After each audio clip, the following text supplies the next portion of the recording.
everyone, this is Ayushi Verma from Investor Academy and I welcome you all to this channel.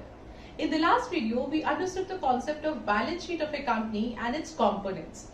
Today we will talk about one of the most important ratios, that is profitability ratios, in detail. The financial statements gives us an insight about the company's financial data, and to check the company's ranking with its peers, the financial ratios plays an important role. The theory of the financial ratios was made popular by the Benjamin Graham, who is popularly known as the fundamental analysis father. Financial ratios help interpret the results and compare the previous years and other companies in the same industry. Now let's assume that TCS has a profit margin of 15%. Now do you think this information is useful? Not much actually. 15% profit margin is good, but how would I know if this is the best? Now assume you figure out that Infosys profit margin is 12%. Now if we compare these two similar companies, comparing the profitability makes sense. Financial ratios utilize data from the financial statements to compute its value. Financial ratios can be classified into different categories like profitability ratios, leverage ratios, valuation ratios, and operating ratios.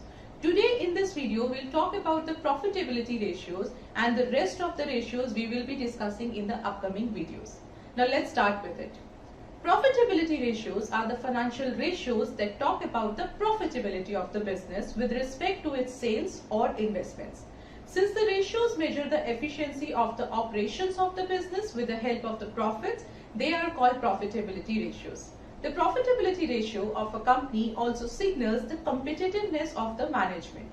As the profits are needed for the business expansion and to pay dividends to its shareholders, a company's profitability is an important consideration. The purpose of calculating the profitability ratio is to measure the operating efficiency of the business and the returns which the business generates. The different stakeholders includes the owners, management, creditors, lenders, etc. of a business are interested in the profitability ratios for different purposes. Now there are different types of profitability ratios, and these are as follows: gross profit ratio, operating profit ratio and EBITDA margin, net profit ratio, return on capital employed, return on equity, return on assets, return on net worth, earnings per share, book value per share, dividend payout ratio, and price earning ratio. Now let's start understanding each one of these in detail. First, gross profit ratio. Gross profit ratio is the profitability ratio that measures the relationship between the gross profit and the net sales revenue. When it is expressed as a percentage, it is known as the gross profit margin. It is known by different names like gross profit ratio or gross margin. The formula for the same is net sales minus cost of goods sold divided by net sales. The ratio indicates the percentage of each rupee of revenue that the company retains as gross profit. For example, if the ratio is calculated to be 20%, that means for every rupee of revenue generated, 20% is retained, and while 80% is attributed to the cost of the goods sold. If a company's gross profit margin widely fluctuates, this may signal poor management practices or inferior products. On the other hand, such fluctuations may be justified in cases where a company makes operational changes to its business model. In this case, the temporary volatility can be seen, and this is not much of concern. Higher gross profit margin is a good sign for the business. The higher gross profit margin may be a reason for the efficient management, low cost production, and increase in the sales price, or over or undervaluation of stocks. Lower profit margin ratio is a sign for the bad business, and that could be a reason for the higher cost of production, the decline in the sales, and lot other things. The following are some of the uses of gross profit margin. First, the lenders use this to check the credibility of the business. Second, the management can find out their efficiencies or inefficiencies so that they can improve upon the inefficient areas and capitalize on the efficient one. Third, the owners will have an idea about the returns they are going to receive on their capital. The second is operating profit ratio and EBITDA margin. Operating margin and EBITDA, which is also known as earnings before interest, taxes, depreciation, and amortization, these are the two measures of a company's profitability. The two ratios are related but provide different insights about the financial health of the company.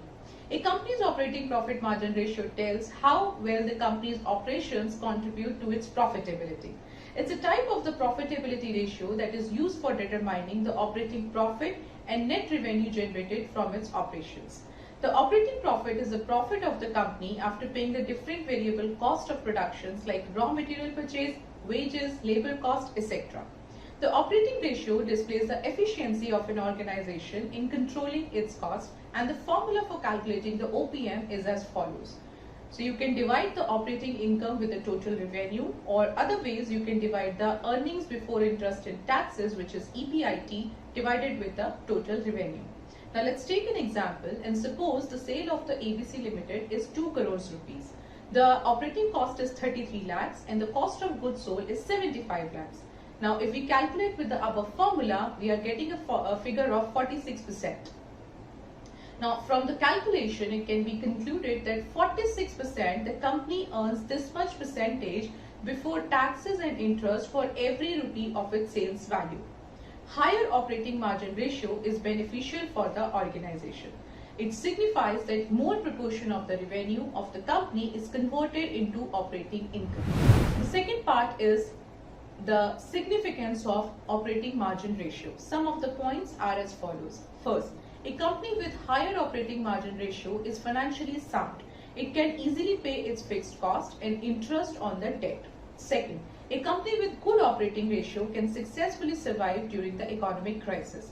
Third, only a company with higher operating margin ratio can successfully compete with its competitors by lowering down the prices of its products to such level that the competitors will not able to survive. The second part is EBITDA, or earnings before interest, taxes and depreciation and amortization, which is slightly different from its operating profit. An EBITDA margin allows the investors to understand the operational profitability as well as the cash flow of the company. It can be used to evaluate a range of companies regardless of their size, structure, tax obligations or depreciation. An EBITDA margin is used to determine the efficiency and performance of the company along with its earning potential without focusing on aspects like taxes or debt financing. The formula for calculating the EBITDA margin is as follows, where we can see the EBITDA can be divided with the total revenue into 100. For example, if a company ABC shows an annual revenue of, let's say, 10 lakhs of rupees and EBITDA is 1 lakh, then EBITDA margin can be 10. The higher EBITDA margin, the more operationally efficient the company is perceived to be. Some of the industries like telecommunication, oil, railroads, tobacco, alcohol and banking, whose companies have the highest EBITDA margins. While EBITDA margin is a helpful indicator to determine the financial health of the company, it can be misleading in some of the cases where the company is having higher significant debts. Such debt needs to be taken into account before concluding the financial health of the company. Now let's see the difference between the EBITDA margin and operating margin. While both are highly popular metrics to determine the profitability of the company, the EBITDA and the operating margin differ in significant ways, which includes the following points. First, EBITDA is used to determine the total potential earnings of the company, whereas the operating margin aims to identify how much profit the company can generate through its operations. Second, under EBITDA, adjustment can be made in amortization and depreciation, whereas in the operating margin, it can't be done. Third, EBITDA is not a measure under the generally accepted accounting principles, which is GAAP, which means it is not used for financial reporting, whereas the operating margin is officially under GAAP. Third, net profit ratio. Net profit ratio is an important profitability ratio that shows the relationship between the net sales and the net profit after tax. It is the most common profitability ratio which is used to measure the profit after deducting all the expenses, losses and provisions for the bad debt. For example, if you have a net profit margin of 10%, then on every 1 rupee that you have invested in the business, you earn 10 paisa. Net profit margin shows the margin left for the equity and the preference shareholders. Unlike the gross profit margin, which measures only the operating efficiency of the business, the net profit margin measures overall efficiency of the business. An adequate margin of the net profit will be generated only when most of the activities like production, administration, selling, financing, pricing, tax management or inventory management are being done efficiently. The formula for the net profit margin is as follows. So you can see that the net profit can be divided with the net sales. The net profit can be seen in terms of the profit before interest and taxes and profit after interest and taxes. PBIT is particularly useful when the purpose of calculating net profit margin is to assess the operating efficiency of the business. With this profit, the ratio can be comparable to the industry and the competitors. The PAT is the profit after taxes. The fourth ratio is the return on capital employed. The return on capital employed is a profitability ratio that measures how well a company is able to generate profits from its capital, which includes both debt as well as equity. Return on capital ratio formula can be seen as follows, where we can see the net operating income or EBIT divided by capital employed. Now let's say a company ABC has net operating income of rupees 3 lakhs and out of that 2 lakhs is assets and 50,000 is liabilities. To calculate ABC's ROCE, you would like to divide the net income by its assets minus liabilities. This would give you a rupees 2 figure, which means that for every 1 rupee invested in capital employed, the ABC earns rupees 2. A higher EBIT compared to the total capital employed would result in a higher return on capital employed ratio, which means that the total assets or the capital employed in the business operations generate higher returns for the company. This indicates a good financial health. ROCE is a majorly useful ratio comparing capital intensive businesses that require a bigger amount of heavy capital in its business operations. Such companies include car manufacturing units, airlines, railways, steel manufacturers, etc. These companies have massive investments in their capital and hence efficient use of this capital can prove to be a healthy investment opportunity for any potential investor. The fifth ratio is return on equity. Return on equity measures the entity's ability to generate profits from the shareholders' investment. In other words, ROE shows the efficiency of the company in terms of generating profits to its shareholders. The formula of calculating ROE is profit after tax divided by net worth, where the net worth equals to equity share capital and reserves and surplus. The higher the ROE, the better it is for the shareholders. If the ROE is high, it means a good amount of cash is being generated by the company and hence the need for the external funds is less. Thus, a higher ROE indicates a higher level of management performance. Sometimes the ROE can be a misleading figure. ROE can increase with a reduction in shareholders' equity. If ROE increases due to a drop in equity, which ultimately results in an increase in the debt company takes, it will expose the company to a greater risk. For example, a company may issue buyback of its shares, which may increase ROE. Thus, investors need to exercise caution while using ROE ratio.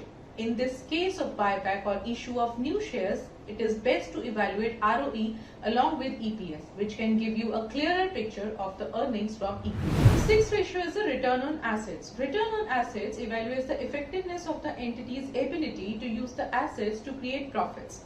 The formula for ROA is very simple and can be seen as follows, where we can see that the profit after taxes divided by total assets. Higher is this figure, better is the utilization of the company's assets. For example, a company may earn profits worth rupees 1 million with an investment of 10 million, giving ROA of 10%. On the other hand, another company can give the same profit with an investment of just 5 million, giving ROA of 20%. The second company is utilizing its resources better because although both are generating the same profits, the second company is doing it with half the investments. It's easier to generate profits if you pump in the huge amount of money. But one needs to understand, one needs to consider the cost of capital and the opportunity cost as well with every investment being made. Lower productivity of the assets or wastages are the key reasons for lower ROAs. Lower productivity of the assets can be cured by proper repair and maintenance or replacement of the old assets. Wastages not only means the product or the raw material wastage, the wider meaning of wastage includes idle labor hours, etc. Proper production planning and process of the testing the products at every stage can significantly reduce the wastages. The seventh ratio is the return on net worth. This is also known as the return on shareholders' funds and is used for determining whether the investment done by the shareholders are able to generate profitable returns or not. It should always be higher than the return on investment, which otherwise would indicate that the company funds are not utilized properly. The formula for calculating the return on net worth is as follows, where we can see that the profit after taxes divided by the shareholders' funds into 100. The next ratio is earning per share, which is also known as EPS. That is a profitability ratio that measures the extent to which a company earns profit. It is calculated by dividing the net profit earned by the outstanding shares, and the formula for calculating the EPS says that the net profit divided by total number of shares outstanding. Higher EPS means more profitability for the company.